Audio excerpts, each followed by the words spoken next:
উত্তরবঙ্গে গিয়ে কোনো লাভ নেই। মালদা থেকে কোচবিহার তাকে উত্তরবঙ্গ বলা হয়, কোনো বঙ্গেই নেই ওনার ভাষা।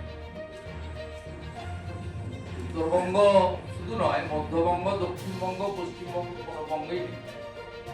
অতএব উনি যেতে পারেন, সরকারি ক্ষমতায় আছেন, প্রশাসনকে দিয়ে বেনিফিশিয়ারিদেরকে জড়ো করতে পারেন, কতগুলো মিথ্যে কথা বলবেন, কি কি করবেন আগাম তো আমি বলে দিচ্ছি আপনাদের।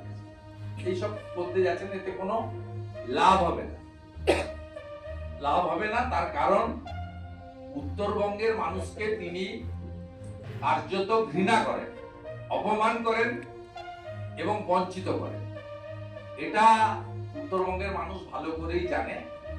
গণনা কেন্দ্রে অরবিন্দ মিনার নেতৃত্বে যদি বিজেপি কাউন্টি এজেন্টদের গ্রেফতার না করত, তাহলে শীত প্রামাণিক আজও বলি, শীত প্রামাণিক কলকাতা হাইকোর্টে মামলা করেছেন, নির্বাচনী মামলা।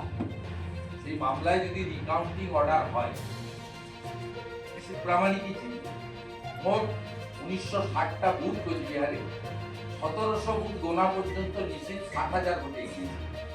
শেষ 1.5 রাউন্ডে অবৈধভাবে কাউন্টিং হলে ঢুকে বিজেপির 4 জন কাউন্টিং এজেন্টকে গ্রেফতার করে নিয়ে যান ডিএম এবং এসপি,